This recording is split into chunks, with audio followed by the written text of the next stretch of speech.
Bonjour à toutes et à tous. Bienvenue dans cette nouvelle vidéo. Vous n'avez pas pu passer à côté, Google Analytics a enfin sorti officiellement Google Analytics 4 en décembre. Qu'est-ce qu'il faut penser de cette nouvelle version de Google Analytics? Et pourquoi est-ce que je vous dis que vous ne devez pas l'utiliser avec votre site e-commerce PrestaShop dès aujourd'hui? Vous allez voir, c'est pas tout à fait ça, mais il y a un minimum un gros point bloquant qui fait que vous ne pouvez pas vous passer de Google Analytics ancienne version Universal Analytics aujourd'hui. Alors rapidement, je vais reprendre un petit peu mes notes. Je vais vous présenter un petit peu cette nouvelle version de Google Analytics. Ça va vraiment être une présentation rapide. L'objectif, c'est pas de rentrer dans le détail. On pourra aller voir un petit peu à quoi ça ressemble sur un partage d'écran. Mais l'idée, c'est de vous faire déjà une présentation de ces nouveautés, de ses avantages, de ses inconvénients et pour le coup de vous dire pourquoi on ne peut pas aujourd'hui facilement l'utiliser avec votre boutique PrestaShop. Allez, je reprends un petit peu mes notes. Alors, deux versions d'Analytics qui ont vraiment deux modes de fonctionnement différents.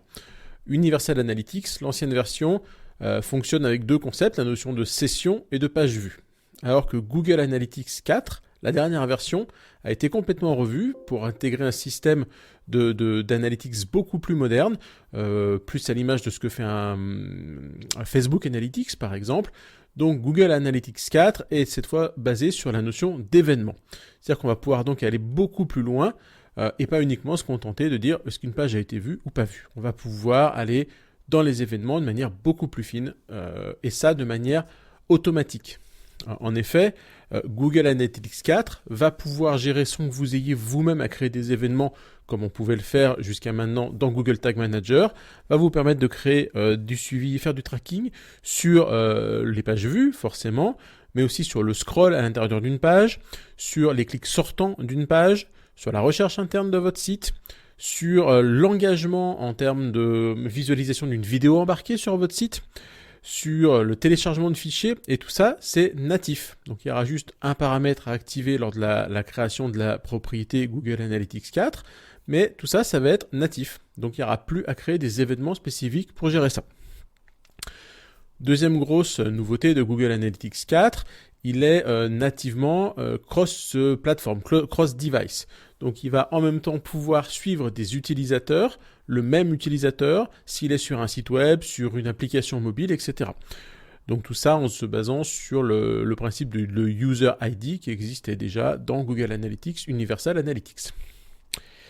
D'un point de vue du respect de la vie privée, forcément Google Analytics s'adapte et suit ce mouvement-là. Donc l'anonymisation des IP est automatique. Et il y a tout un tas d'autres paramètres qui viennent se rajouter, comme le réglage de la durée de conservation des données, la suppression des données, etc., etc. Donc Google fait un pas en avant vers le respect de la vie privée, entre guillemets. Ce Google Analytics, je reviendrai sur cette partie vie privée un petit peu après quand on va parler des cookies, il est dopé, entre guillemets, à l'intelligence artificielle.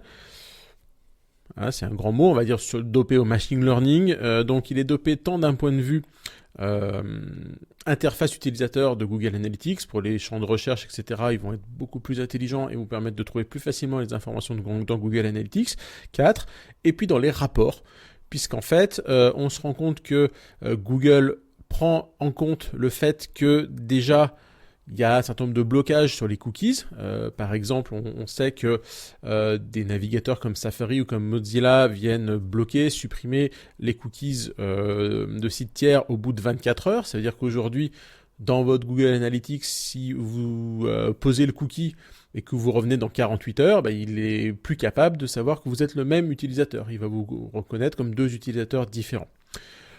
Donc tout ça, c'est contrecarré entre guillemets par cette côté intelligence artificielle. C'est aussi contrecarré par le fait que Google Analytics 4 va être capable de prendre en compte, de vous reconnaître si vous êtes un utilisateur Google connecté. Donc si vous avez si vous êtes connecté dans votre navigateur en tant qu'utilisateur Google, là il va vous reconnaître. Et puis, donc avec le machine learning, je ne sais pas dans le détail, je ne suis pas rentré plus loin, mais Google va essayer de reconnaître les utilisateurs et savoir que c'est bien vous. Donc l'objectif, c'est de pouvoir créer à terme un moteur de tracking qui soit complètement dissocié de l'utilisation des cookies, puisque on peut penser que très rapidement, les cookies vont être amenés à disparaître, ou en tout cas à être un petit peu à l'image de ce qui se fait donc dans Mozilla ou dans Safari, avoir des durées de vie limitées, etc., etc. Donc Google était obligé de réagir et d'adapter Google Analytics, faute de quoi on n'aurait plus de data. Alors, vous allez me dire, tout ça c'est quand même génial, une interface graphique qui a été revue, plus de fonctionnalités.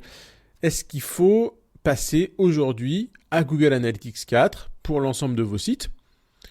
Et surtout, est-ce que pour tous les nouveaux sites qu'on va être amené à créer, on va prendre automatiquement Google Analytics 4? Alors, déjà, première chose que je voulais vous montrer, vous n'êtes pas obligé aujourd'hui, quand vous créez une nouvelle propriété, de créer une propriété Google Analytics 4. C'est un petit peu caché, donc vous ne faites pas avoir comme moi j'ai pu l'être. Quand vous allez créer ici une propriété, vous pouvez ici afficher les options avancées, et là, vous avez magie, le choix, créer une propriété Universal Analytics.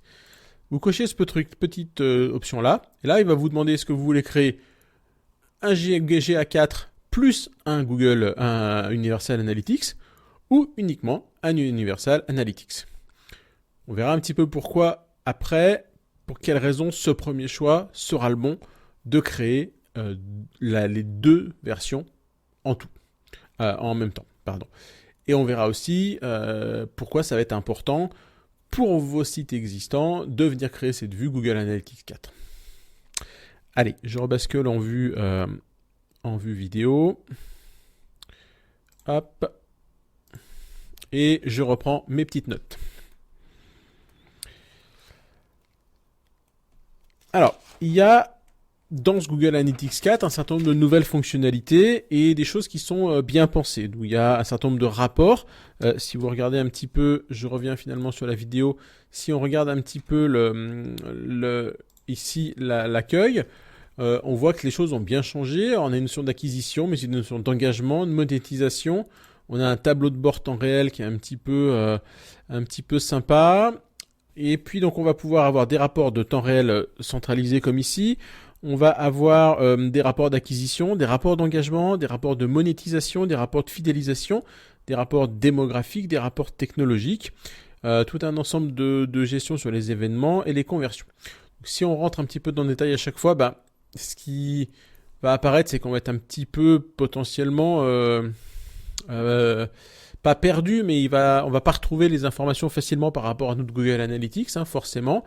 L'idée, ça a été de créer quelque chose de nouveau qui est censé être plus simple, qui peut paraître moins complet. Dans le principe, je suis pas rentré dans le détail. Je sais pas si on va retrouver toutes les informations. Il y a un certain nombre d'informations qui manquent. Et en fait, le souci qu'on a aujourd'hui, c'est qu'on a un gros souci avec ce Google Analytics quand on est e-commerçant, puisque aujourd'hui, quand on est e-commerçant, dans Google Analytics, on vient configurer l'exclusion des sites référents pour les sites des PSP, les prestataires de paiement. Donc si vous avez du Monetico, du Payzen, du SystemPay, vous venez rajouter dans la liste d'exclusion des sites référents les domaines qui correspondent à ces fournisseurs de paiement, de manière à ce que quand vous allez suivre vos conversions, vous voyez exactement la vraie source de la conversion et non pas CIC comme source de conversion. Puisque sinon, si vous n'excluez pas les domaines des sites de paiement dans les exclusions, eh bien, vos transactions sont attribuées à CIC plutôt que Google, Facebook, Direct, etc. Donc, on est totalement en aveugle si on ne vient pas mettre ça en place. Et pas de bol, eh bien ça n'existe pas aujourd'hui de manière native dans Google Analytics 4. Donc, en gros, Google Analytics 4 ne vous permet plus de suivre les sources de vos conversions. Et là, quand on est e-commerçant et qu'on fait un peu d'analytics, bah c'est carton rouge. Pardon. On ne peut pas utiliser ça comme ça. Alors, bon, malgré tout, vous l'avez compris, ce Google Analytics 4, c'est quand même sympa. Il va falloir s'y mettre. Un jour, on sera obligé d'y aller.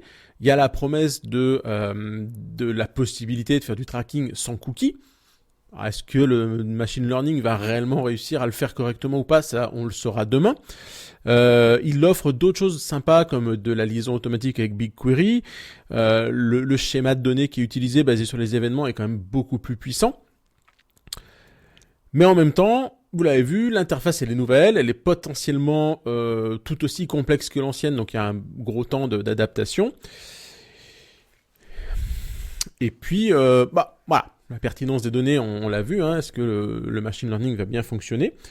Donc qu'est-ce qu'on fait aujourd'hui?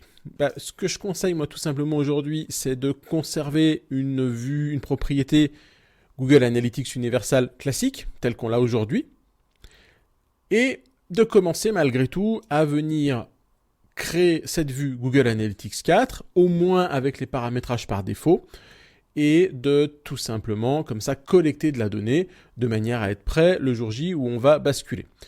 Donc moi, d'après ce que j'en ai compris aujourd'hui, il n'y a pas de rétro-compatibilité entre les données Google Analytics Universal et les données GA4.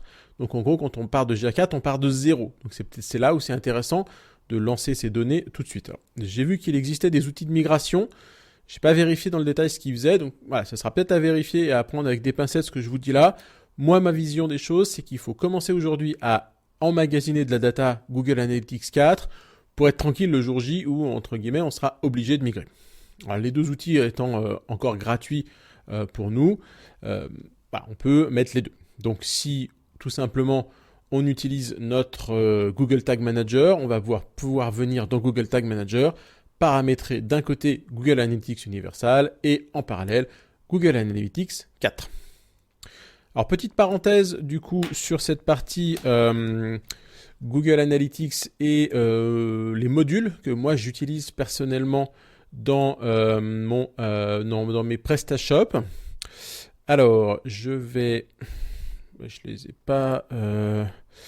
Je vais vous les mettre directement. Allez, on va aller sur le PrestaShop Add-on Center. Je pensais que je les avais préparés, mais non. Donc, on va sur le PrestaShop Add-ons Center. Les modules que moi j'utilise et que je vous conseille. Alors, si vous ne faites pas de Google Tag Manager, ce que je vous déconseille, puisqu'avec Google Tag Manager, vous allez pouvoir intégrer facilement tous vos tags sur votre site. Donc, si vous ne faites pas de Google Tag Manager, moi, le module que j'utilise, c'est... Alors oui, il ne faut plus taper Google pour que ça sorte. Le module que j'utilise personnellement, c'est celui-là. Donc le module Premium Google Analytics Enhanced E-Commerce, donc c'est le module que nous on va installer. Ce module il est bien fichu, il y a vraiment plein d'options et il y a une grosse doc qui vous explique vraiment comment configurer mais de A à Z votre Google Analytics pour qu'il soit vraiment réglé aux petits oignons. Donc vous pouvez suivre vraiment toutes les étapes, ça va vous faire les vues avec les user ID, les vues non filtrées. Vraiment ça va très très loin, c'est un module qui est très sympa. Maintenant, si vous faites le choix, pour moi, judicieux de passer par Google Tag Manager, nous, de notre côté, on utilise ce module-là pour Google Tag Manager. Et là aussi, ce module, il est livré avec un export de la configuration que vous pouvez intégrer dans Google Tag Manager pour intégrer tout votre plan de tagage. Donc, tout le plan de tagage du PrestaShop est déjà préconfiguré dans ce module.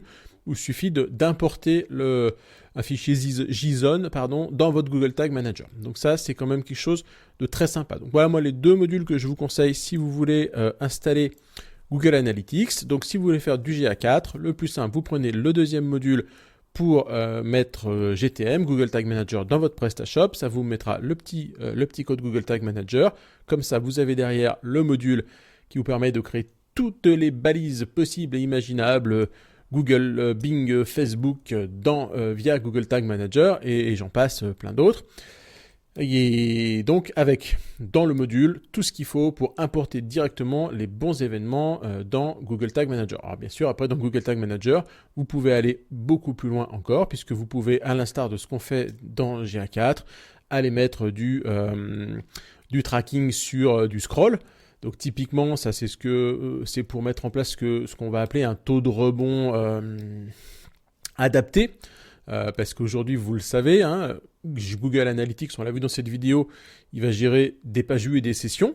Donc une personne qui arrive sur votre page, qui va lire toute la page, ben c'est fait taux de rebond 100%. S'il s'en va tout de suite, qu'il va sur un autre site, qui ferme la page, prenez un taux de rebond de 100%. Or, si la personne elle a passé peut-être 2, 3, 4 minutes à lire votre page, c'est pas comptabilisé aujourd'hui dans Google Analytics. Donc, via Google Tag Manager, mettez en place un événement scroll 50%, scroll 55%, 60%. Il y aura un événement qui va se déclencher et du coup, vous avez là un taux de rebond adapté, c'est-à-dire que la personne qui a réellement consulté votre page, elle ne sort plus en taux de rebond. Moi, personnellement, je trouve que c'est beaucoup plus judicieux. Vous pouvez traquer des événements sur des clics, vous pouvez traquer des événements sur des vidéos, etc., etc. Donc, on peut aller très loin avec ce Google Tag Manager et créer un plan de tagage très poussé qui vous permettra d'avoir de la data beaucoup plus juste que si vous restez, pour moi, de base sur le Google Analytics basé uniquement sur cette notion de page vue et de session. Voilà, j'espère que j'ai été clair. C'est pas forcément très simple. En gros, aujourd'hui, même si les titres de la vidéo, c'est pourquoi vous ne devez pas utiliser Google Analytics 4 pour votre e-commerce, évidemment, moi je vous conseille d'y aller, dans votre Google Tag Manager, de mettre en place les deux Google Analytics et de prendre de la donnée. Mais aujourd'hui, le fait que Google Tag Manager ne permette pas nativement, alors pour être très honnête, il y a un développeur aujourd'hui néerlandais qui a proposé une bidouille à base de variables pour gérer ça correctement avec un code Google Tag personnalisé. Donc c'est faisable. Maintenant aujourd'hui, si vous êtes adepte de modules et que vous passez par des modules Google Analytics, eh bien, de PrestaShop, pardon. Aujourd'hui, il n'existe pas de module Google Tag Manager permettant d'importer directement l'ensemble du plan de tagage PrestaShop. Donc, vous devrez le recréer un petit peu à la main. Alors, il y a un certain nombre de choses qui vont être faites automatiquement, mais pas forcément tout. Donc, moi, je vous conseille de monter déjà le Google Analytics avec tout le bon plan de tagage, le GA4 avec le plan de tagage par défaut, de commencer à magasiner de données. Et puis dans quelques mois, on en reparlera quand tout ça sera un peu plus stabilisé. Voilà, je vous remercie pour votre écoute. J'espère que ça vous a plu. N'hésitez pas à vous abonner à la chaîne Interagilité pour ne pas manquer les prochaines vidéos. La semaine prochaine, j'enregistre une vidéo avec Stéphane Jambu pour parler de LinkedIn. On a commencé à préparer ça. Il y a des choses très très très sympas qu'on va pouvoir vous montrer pour bien performer dans LinkedIn. Allez, merci à tous et à très bientôt. Ciao ciao.